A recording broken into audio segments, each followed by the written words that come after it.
Okay, I will give you a brief context. Welcome everyone once again. And I give the floor to Marcelo Cabello afterwards. We are in the context right now of all these workshops of the convergence of LACPASS initiatives and DCC workshop, and we have defined a technical route that is related to working in enablers for the region and also facing what will be the connectathon where we will test everything that we have been working on in technical terms and with the countries that are involved in this initiative. This technical route and roadmap has the IPS at its base and the fire standard, both aspects that we have been dealing with in previous workshops. And what we're doing today is to deal with terminologies when facing the half of this pyramid with the vaccinations certificate and how to obtain this in the IPS. So we are in the second terminology workshop where we will be checking not only the technological tools that are available today and the tools that have been developed for the LACPASS project and for the regional public, but also probably we will try to set up a deal, an agreement with these terminologies, obviously, if we have the time, because the idea is to also do a proof of concept testing, and or at least maybe we could have an additional workshop that I understand it's an enabler, not only for the use cases that we're using here, but also for other possible case uses that any other countries might want to implement. So today is 15 June. We have this second terminology workshop, and it is a little bit more practical. The previous one was more theoretical, and we'll see what tools are available. And therefore, we will get prepared that for the end of this month, we will have our DDCC workshop, and we will be preparing the technical committee 1 week before that workshop to show what is in the available Docker associated to DCC and in relation to the vaccination certificate. And in that workshop of the 29th, we will tell you how we issue this vaccination certificate. If the communication gets cut off, it's because there was a slight tremor here in Santiago. It was very slight in any case. But with anything else to add, I can tell you that once again, the tracks of the Connectathon that originally were going to be in July, we have postponed it for a couple of months, and we are waiting to have that final definition to give you the final date. And this part, though, of terminology that is within the immunization certificate, we would therefore like to test something. And without anything else to add, I give the floor and control to Marcelo Cabello, who's an expert in terminology, who will be giving us the second part of the terminology session. Thank you, Carlos.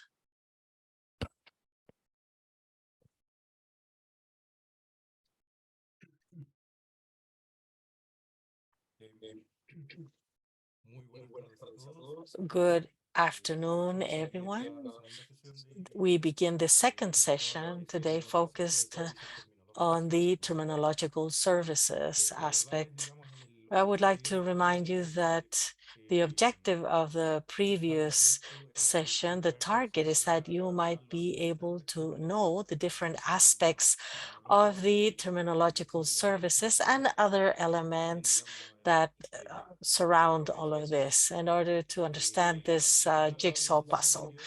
Let's remember that in the previous session, we saw in a very theoretical way the general context, the elements of the terminology, what is a terminological server, and we also reviewed the most well-known standards for terminologies. As Carlos said, we will have a more practical session.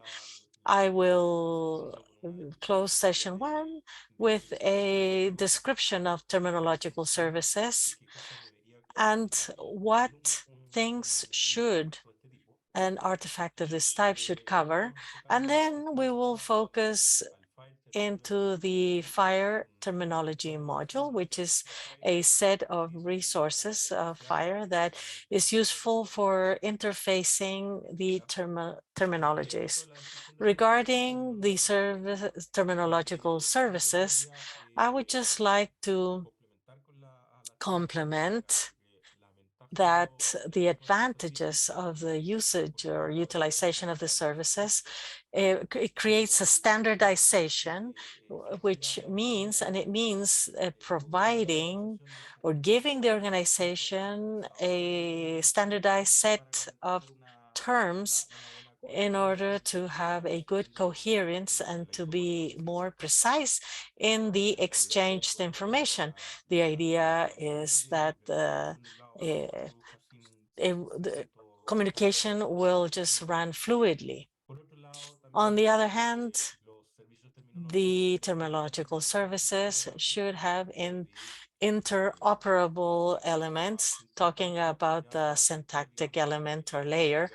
There are different specs that will allow an A system to interoperate with a B system. We know today that the FIRE system, which is the most recent technology, is the ideal path in order to raise these types of systems. Likewise, the terminological services provide customization capacities.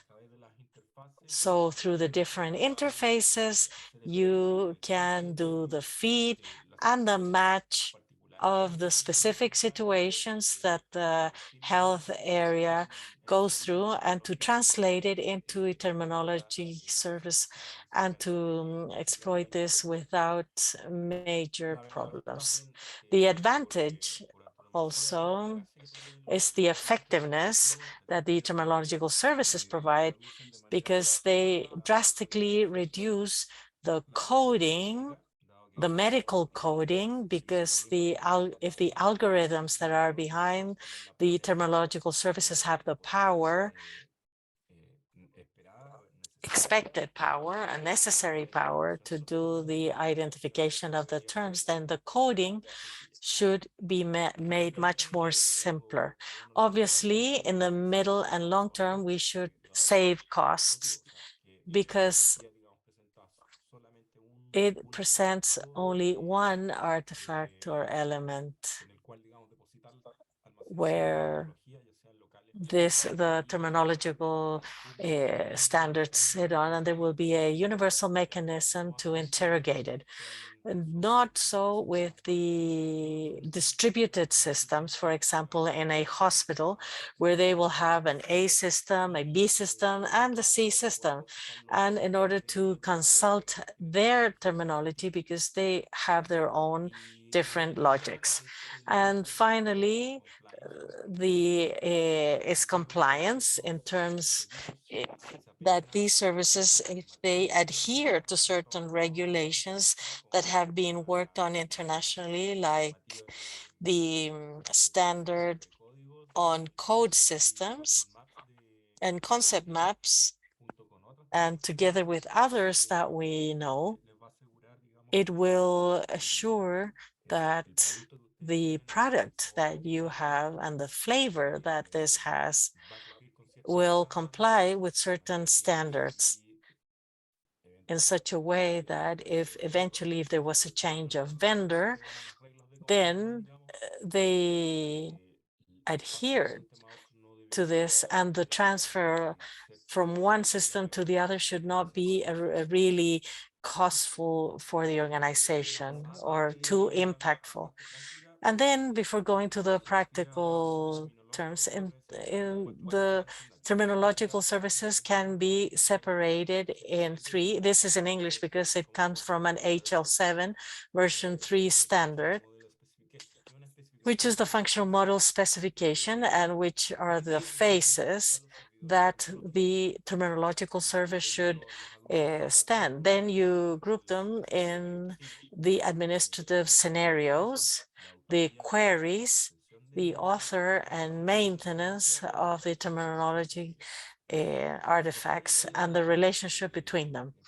Now from here onwards, and so that you are clear, because many of these definitions are based on other a document, which is the HL7 version standard core principles and properties of HL7 version 3 models. There is abstract definition of what are each of the elements that I showed you or talked about in the previous session. So when we talk about ontology, dictionary definitions, basically, we will translate this into a code system. And also in relation to data sets or ref sets, we will just call them value sets. That's all.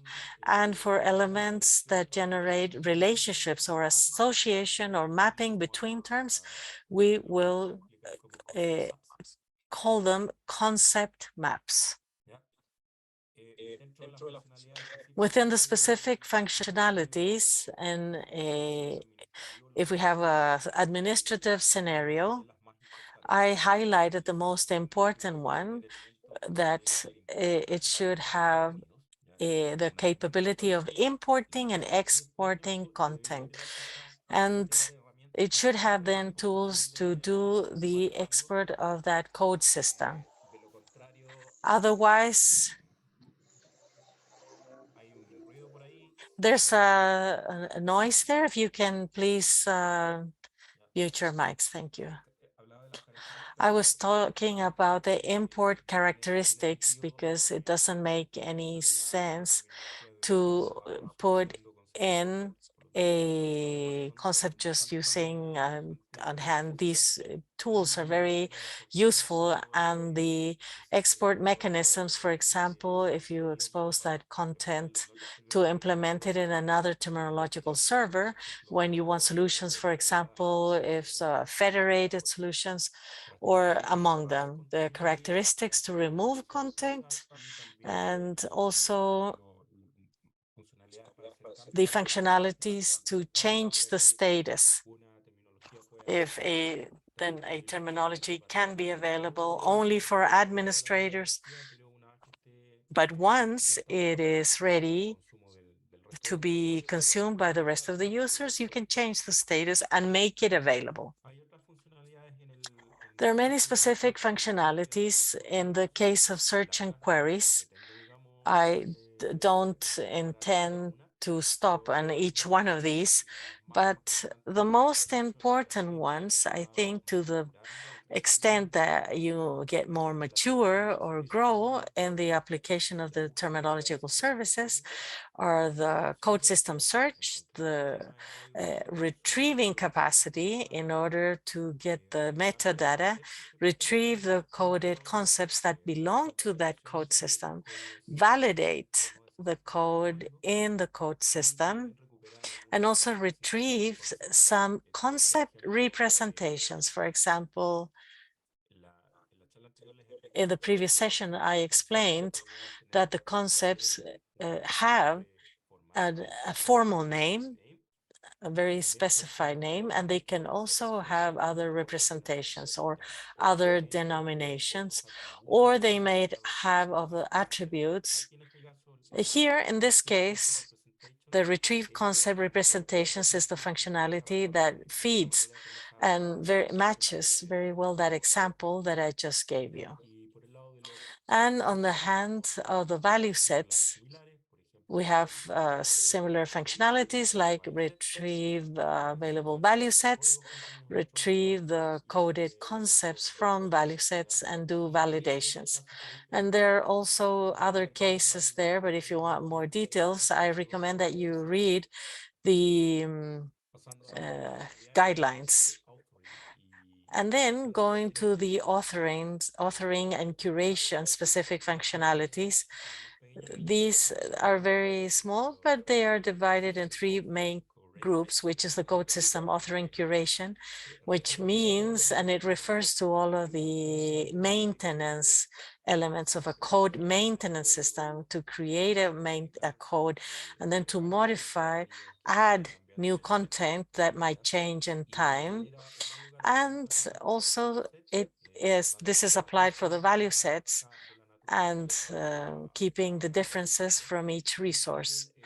And also other elements that are complementary, for example, the domain and usage content for this type of resources. In the case of specific functionalities for association, we have three scenarios, but basically the patterns are repeated. In the administrative scenario, we have the capacity to identify or retrieve, for example, association for single concepts, to import and export associations, also remove or eliminate those that are not necessary. In the case of queries, search and query scenario, to retrieve available associations. And there's more here, others. And there's also to prove the subsumption between one concept and another, if one is greater than the other, or if it has a hierarchy under a big hierarchy or not. And in the case of curation scenarios and also create and maintain an association between coded concepts, the type of association, and also some others that are more specific and that can depend on the terminology, like creating lexical associations and rules-based associations. Here I have an example that I captured from the mock. This is not a terminological service, but it does share some capacities. Like this is a window to specify or do mapping in between one terminology and another. For example, this is an IC10 plus a snobbing. And this is interesting because we have match scores here, and I can infer that there is an automated process that was capable of doing a crossover between these and give a score of similarity. And then the work is pre-done, so the terminologists could check this here and to confirm if that relationship is correct or not. If it's correct, it is kept in the server and saved in the server, so it can be used later to do translating operations. Now then we go to the fire terminology module. So by now, I guess that everyone knows what fire is.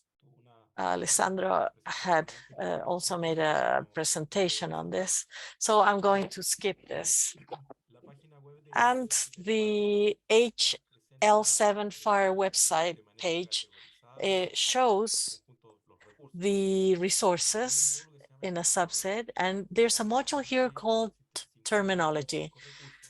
There's 5 resources, of which we will focus on 3. The other 2 are not so important, but please notice that they have the letter N.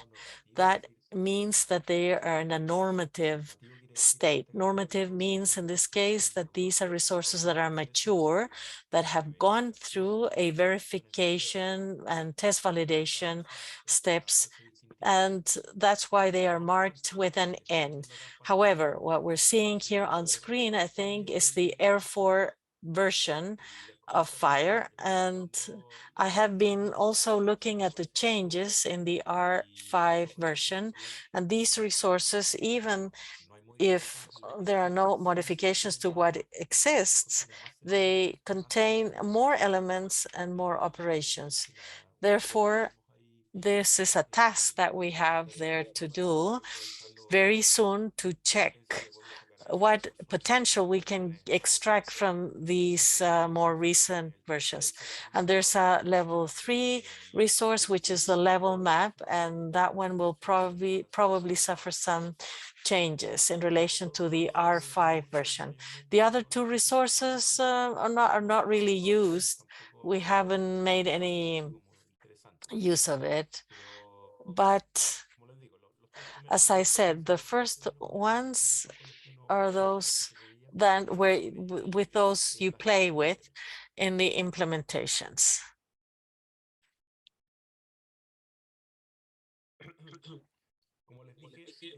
As I said before, FIRE defines the three important resources, which is code system, value set, and concept map. The code systems are to declare the existence of codes, either terminology, ontology, classification, and dictionary, or a supplement of code systems. This is something that FIRE has that allows to complement the code system with a supplement or complement that contains properties and other things. And here, obviously, we can see a part of the terminology or the entire content. In the case of the value sets, these are sets of codes extracted from one or more code systems, and these are destined to be used in a particular context. In the previous session, I explained that if I have the use case of consigning allergies on a patient, then I can create a value set called allergies or allergies assignment, and with a code system behind it, and then to ask to do a query and ask what are the terms that are related to allergies, and that thus create the value set. And the concept maps, which is, it declares the relationships of equivalence between one concept or code system A and the other system B. And secondly, not only the relationship that are equal between them, but also it can see if it's not totally equal, you can ask other operators if a term is semantically more vast or extensive than the other. We will go to a post map, but here, as I said, the code system is a collection of terms. The first data that we see here, I don't know if I have a laser pointer here. The first element of the resources are the metadata of the code system that help identify the element. These have an ID that where it is stored in the server, it has a URL. With that URL, that is the way in, if it's a canonic, we could use it formally to identify that resource. The resources can have versions. They have some name and title attributes. One is for the computer and the other one is for humans to understand what the resource is about. And they have like the status, if it's experimental or not. The date could be the date of publication or the date when the artifact was uploaded in the server. And in the terminological service, you could associate this to a publisher. And there are other elements that are from the code system, like indicating what is the value set. that contains 100% of the codes. I will show you this later on. You can also specify the type of hierarchy.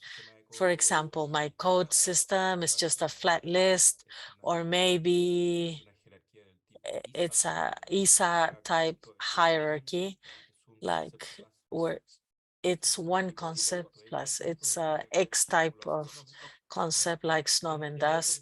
And there are other ones that are more fine-tuned, like compositional and version needed. And here's a declaration of the concepts. There are more deep ways of declaring these concepts, but I did it simple here, like a code of one. And display is a heart failure or a heart attack. Here, I could also add properties. For example, maybe this is not the case, but for example, laterality, and say where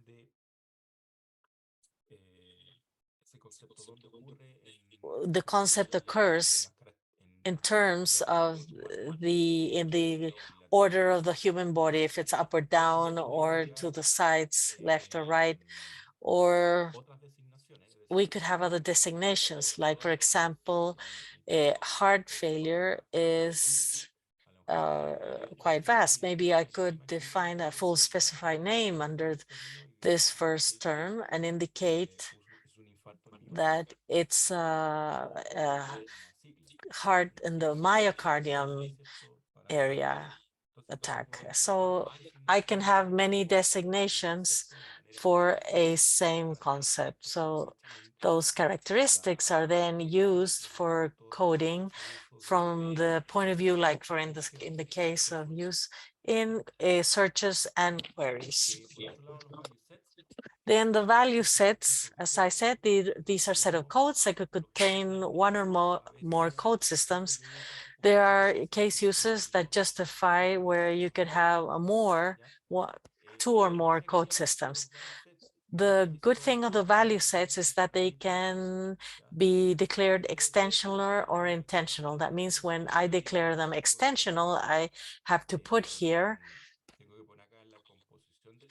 the composition of the code set. What are the codes that compose that value set? And if they're intentional, what we use here is use an algorithm rules where there is in a sentence, I say, this value set is made up of, for example, all the medicinal products except vaccines. And if the fire server can interpret that rule correctly, it should give an output with all of the codes instead of having to declare them one by one. Maybe I'm going a little bit fast. I skipped the metadata of the value set part. It's more or less similar to the attributes of the code system where you have an ID. It also has a URL that could be canonic. These are also subject to versions. They have name and title to identify them, and they have other attributes that are information like status, if they're experimental or not, the date of the resource, who publishes, etc. And finally, in the concept maps, they represent a code by code mapping. Typically, they're done from one code set to another, or a value set from another value set, and we're translating this directly from the code set. Once we have defined these code sets, we can do translations to other vocabularies. There are terminological operators. That means that if a term is equal or semantically is vaster or narrower, or even there's a disjoint characteristic saying that these, terms don't look similar. This is the bi-directionality, and translation is very important. You cannot reuse a translation in one direction or another because you can make a mistake. The terminological operator does not reflect an exact or precise semantic or an exact semantic meaning. So when you do it the other way around, the result of that translation will give you more than one result. So that is not recommended. So when you want to set up your concept maps, you define the origin and destination, and that's how you define it. You need, if you want to do it the other way, you have to define another concept map, just starting from scratch. Here we have a concept map like in the thesaurus that we used before. We will do mapping to SNOMED. The metadata looks very much like the code system. We have an ID, a URL, a version of the resource, name, title, etc.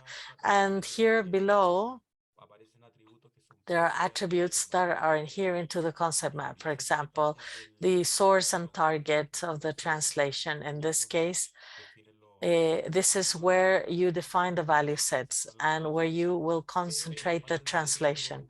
But on the group part, this is where you define at the code system what is the origin or the source and the target.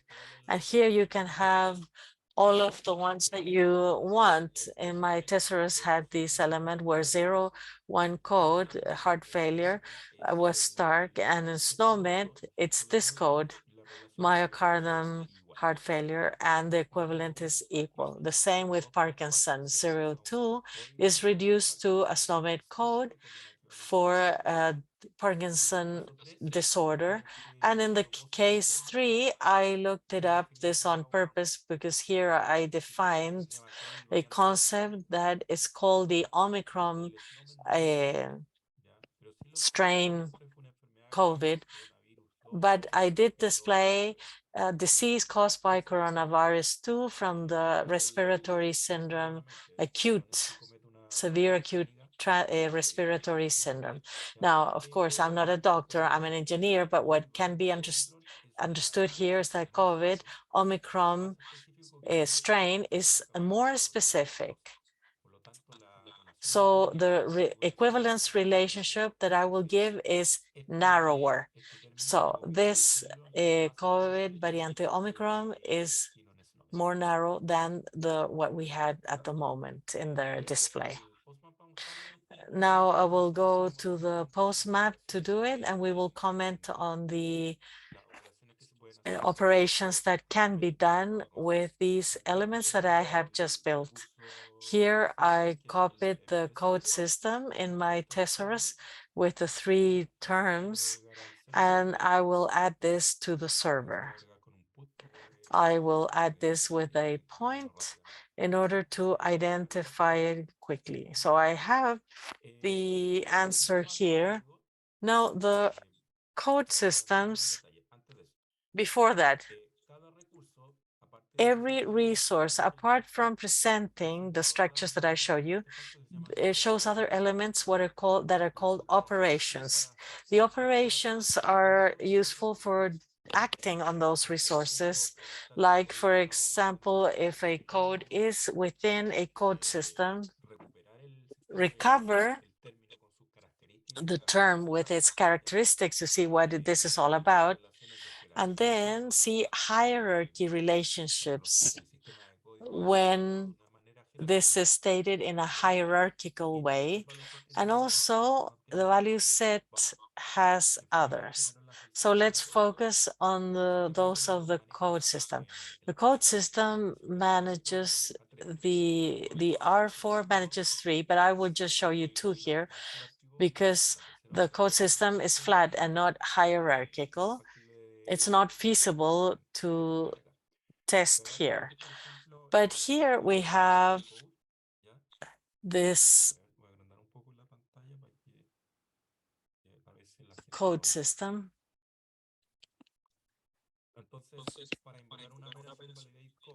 To invoke a validate code operation, I want to see if this belongs or not to a code system. So the modifiers that we use are the URL, the canonic URL of the code system, and the concept code.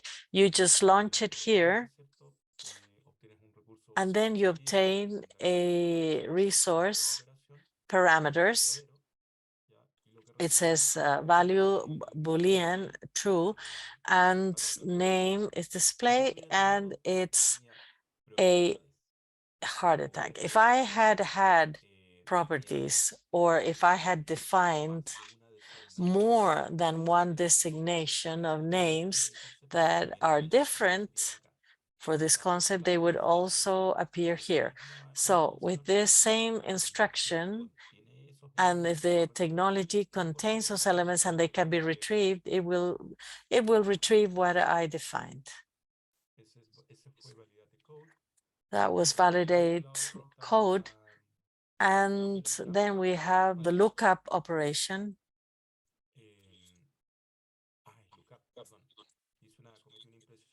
Sorry. What the system is saying here is if the term belongs or not within the code system. If I had a different code that doesn't belong here, then the operation will say false.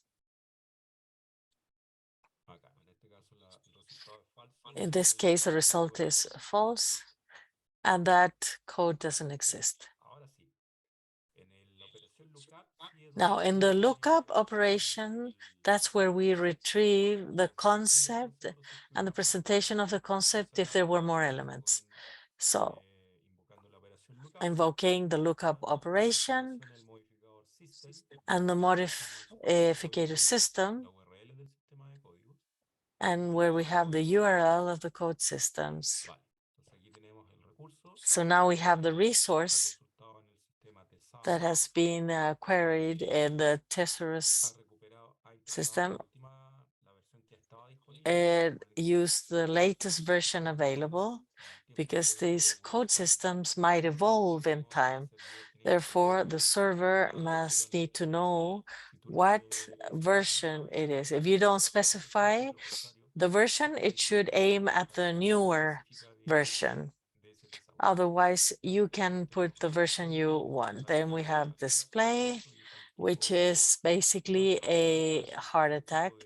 And this is a non-abstract concept. You can define abstract concepts that might not be used in the system, but at least they're useful to tidy up the information of the terminology.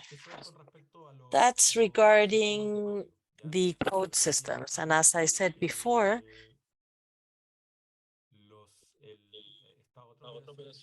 this other operation, what it does is to compare two codes of the same terminology and assess the relationship of hierarchy that they have, or maybe that there's no relationship between them. Here we have the value set. That is one of the most interesting parts of it. We have defined the value set. And here we have a part called compose. Here you define the codes that compose this value set. Here I'm saying that with the attribute include, I'm saying that this value set corresponds with all of the terms of the Thesaurus code system. This is a way of declaring it that it's called intentional or by the rule, because I'm not giving any kind of specification. And then in my code system where I had 3 terms, let's say that in a next version it increases to 10. This value set should reflect those 10 terms afterwards when I want to retrieve the list of terms that are included therein. So the maintenance is done more automatically, to put it in a simpler way. And but there's also another system to declare this concept by concept. For example, the code system is made up of just code 01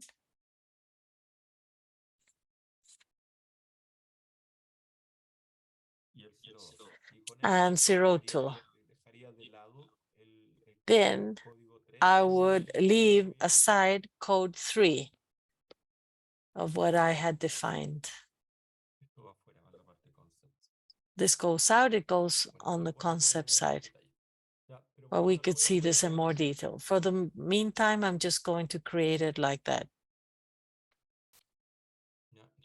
Tenemos la creación del value set.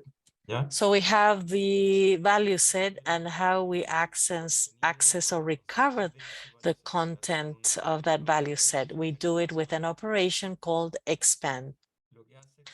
So what expand does is that by means of the URL or the resources, it goes to the Fire server database and consults or asks what are the concepts that comply with that rule that I had defined previously. So when I execute expand, what appears here is a little bit of the metadata of the Thesaurus value set way, and we see that we have a new expansion source, and this is assigned by the servers. It gives it a timestamp and an identifier and other data that is the total amount of terms and the offset. And what did this give us? It says that it contains the code 02, and which is Parkinson, a code 3 that is appendicitis, and then they put all of these with a URL in the code system. Now, why do they do this with a code system? Because don't forget that I told you that a value set could be made up or could also be made up by one or more code systems. Therefore, in order to visualize this is that it includes the code system's URL, just so you understand. We're just working with 3 examples here, but in productive tests, we will have 5,000 terms or 1,000 terms, and that is not manageable in a value set doing it like this. So we have a modifier called filter where I can specify certain filters to do my queries on the value sets. So the same previous operation, I use expand, and then I'll put a filter called park. So it can match the Parkinson's disease concept. We'll see what happens. So we have the status, the compose, and here it gave me the total of 1 term. We'll see what it contains. And the content is Parkinson. That is the term that matches the filter that I had specified. The Fire server doesn't tell you how that filter needs to work, but this filter, if you can intervene in such a way that it can work in like maybe looking for that this chain here coincides in any part of this, or that this chain looks for the terms that begin with or that end with, or you can have more sophisticating matching algorithms. For example, this is not done by Fire, but sometimes they put it's a hip fracture. A hip fracture, you won't find it, but sometimes terminologies who knows what is behind, but they just put hip, comma, fracture of. And in this case, the terminological service should be capable of doing the search and maybe with the first filter that I showed you and get to the same result. If you have a powerful searching algorithm, I had told you that the search algorithms can be implemented directly in the database, but for this sophisticated cases, it won't be enough. So for that, I recommend that you complement this with an engine. What's it called? Terms indexation service. And probably there's a couple in the market and they do have the power to work with that kind of filter and with other sophisticated elements such as weighing the degree of similarity between searches, for example. And then we have another operation here that the same as the validate code, it also operates for the value set. The difference is that it asks if a concept belongs or not to a value set. And it needs 3 parameters, which is the URL of the value set, the URL of the code system, because you have to tell it where that code is coming from, and the code itself. And then when you run it, then the system gives you the result as true, and it says yes, and it says therefore that name belongs to that value set. Otherwise, this will be negative. And now finishing with this, we're right in the hour. We have the concept map, which is the same example that I showed you in the slide. We had, a heart attack and also a myocardial infarction. So, okay, I'll add this to the server. 201 has been created. And this is the operation in order to ask or tell the server, like tell me what is the equivalent in SNOMED for code 3, which was coronavirus with the Omicron variant or strain. The translate operation uses more parameters, especially if you're going to use it between one value set and another. But here I'm doing it directly with the code system. What I need here is the URL of the code system and the code itself.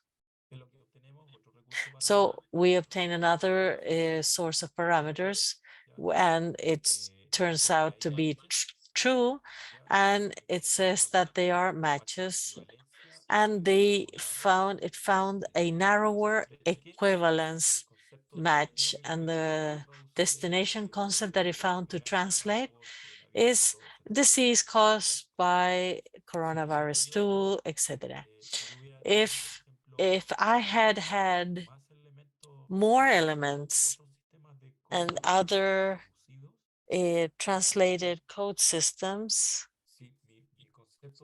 if my origin concept, I would have translated it into a more than one code system. Right now, I just have it in SNOMED, but I could have had it in other local terminology or something else. In that case, the result of this operation would have got the translation in SNOMED and the other code systems. And those are the operations. There are other like searches that are more general, like I mentioned before. If I want to obtain the terminologies available of the server, these are basic searches to understand what is the terminological server composed of, what does it has all the those that are available. If it has SNOMED, maybe you can begin with a title. You partially put the name SNOMED. That's how you do the searches. You can do it by title or by URL or other modifiers, like all of the publishers' terminologies, for example. You should obtain a terminology set if that publisher has uploaded more than one. This is in relation to the operations that I talked to you about. And there are others in a light blue color, which is find matches. Find matches wasn't very mature in the R4 version. It is better now in R5. And what I've read is that it's useful for me to filter codes as of properties. For example, all the codes that X property that can have this value. So the system retrieves the concepts, and closure is it's more for borderline cases. Those that are in dark blue are the ones that are most interesting and the ones that will be used more frequently. So here is the syntaxes of how the operations are executed. You can also execute them with a get or post verb, but the parameters, instead of being here, are attached to the body of the query in a parameterverse resource, but it gives you the same result. The same as for validate code and expand. These are the syntaxes. I recommend that if you are curious to understand these resources, and there are more modifiers for this. So we're just going through the most important ones. And finally, the concept maps and the translation operations. And that would be my contribution so far. I hope it has been useful for you in your projects, in your upcoming projects. Thank you very much. Thank you, Marcelo.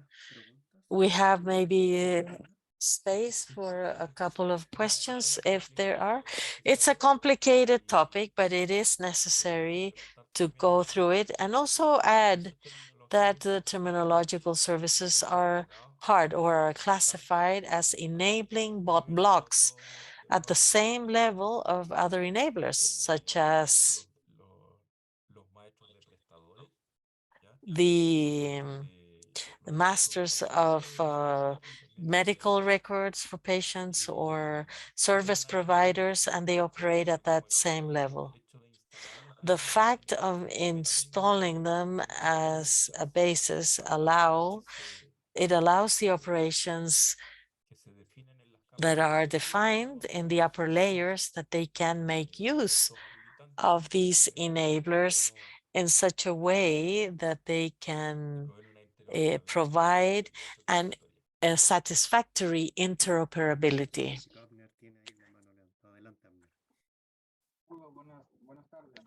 Good afternoon. One question. They were asking us if SNOMED has any relationship with the CE11. Now, if a term can be related to the code, and what SNOMED will be available with C11? Yes and no. It depends on the target or your case of use and what you require.